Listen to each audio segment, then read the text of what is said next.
Hello and welcome to game 4 against amoffett11.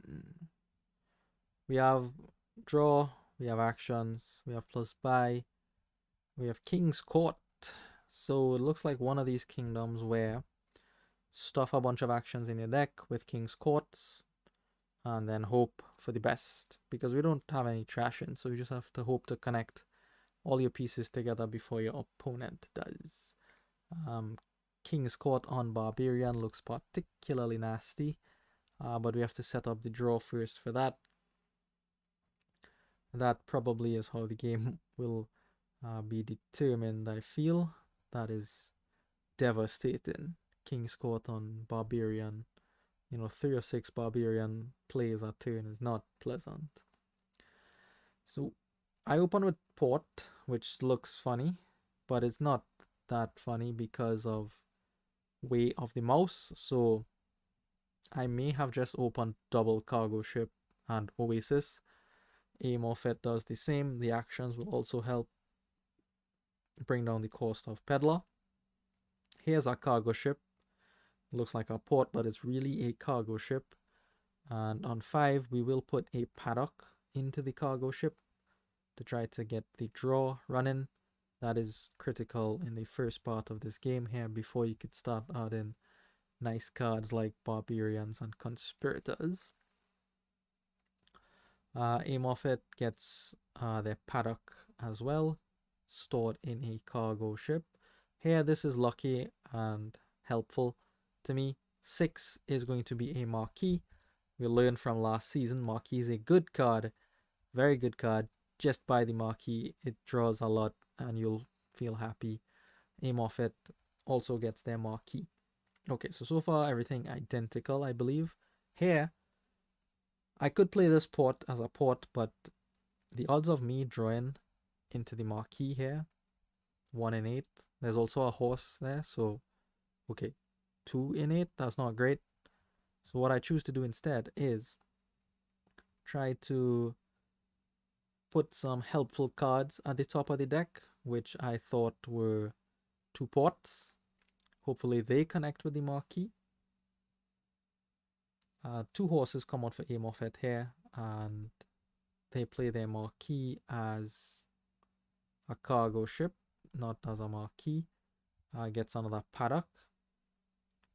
Alright, so now the odds of me finding the marquee or the horse are doubled, but 50-50 is not good here. And I could miss. So I decided to take the guaranteed path here, which is play this port as a cargo ship, store the throne room, and guarantee that the throne room comes with horse and marquee. Guarantee that it comes with the horse and the marquee. Comes with some extra bonus cards too. Alright, a few horses for Amoffett, and they get to King's Court first, which is critical. Obviously, they're happy about that. I think a little bit about playing the throne room on this marquee because I will have to discard cards if it's played twice. But you know what? Who cares? Nobody cares if you have to discard coppers and estates. That's not really important, and I could even draw through this junk here if I wanted to. I don't want to. The cargo ship is much more valuable. And I wanted the extra buys from the marquee because of the play I'm about to make here. So traveling fair is important here. I store King's Court in my cargo ship and I'm able to top deck 4 peddlers. Thank you for the extra buys, so that now, okay, I guaranteed have King's Court from the cargo ship lining up with a peddler here. At minimum, that's what I have. Amoffett is unable to connect their pieces. King's Court on marquee. Not really what they want to see. They get up to 6 still. And they go for a marquee in the cargo ship here. Obviously to connect with the pieces on top of their deck here. So now you don't blitz play out King's Court on Peddler. I would like to find the King's Court on something more attractive, perhaps a paddock or a horse. Only if I really have to play the King's Court on the Peddler, then I will. I end up finding a throne room, so I throne the King's Court and play a couple peddlers 3 times. Very nice. Finds me a horse And a port, again, nobody cares about your overdraw. I think just play the marquee. I do play the cargo ship before to, you know, not have to discard as much, but it doesn't really matter. And we end up with a heap of money here, 22. So now the draw is fixed, I would say, as long as we keep top decking good cards. Good cards involve something like King's Courts. So I get a Barbarian now because the draw is fixed and I have horses somewhere. I have horses in my cargo ship, I believe. So again, at minimum, my turn starts King, King, Horse. Very good. That should get me through the deck more times than not, I think. And hopefully we get to King this Barbarian to start putting some holes in our opponent's deck. They get to King a Paddock, which is nice.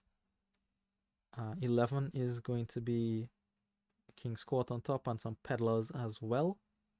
And we do have to be wary of piles. Peddlers can finish very easily. Ports are just 3 buys away from emptying. And we love King's Court, so you have to just be a little bit careful there that you don't leave a pile out open for your opponent. And it can be difficult to calculate, exactly how much money your opponent has. It depends on what they king, you know. Anyways, we start King, King, Horse, then I go King, King, King, Horse, Paddock, and then Throne Room. I wanted to king the Barbarian, but I just end up throning the Barbarian instead. We kill a horse, which is something, and turn a copper into a curse. Hooray for, points advantage. Again, nobody cares if you have to discard 6 cards to marquee. Just play it. Just play the marquee. Alright. Get to the end of the deck here, and we play a bunch of these horses as cargo ships. We have a heap of money.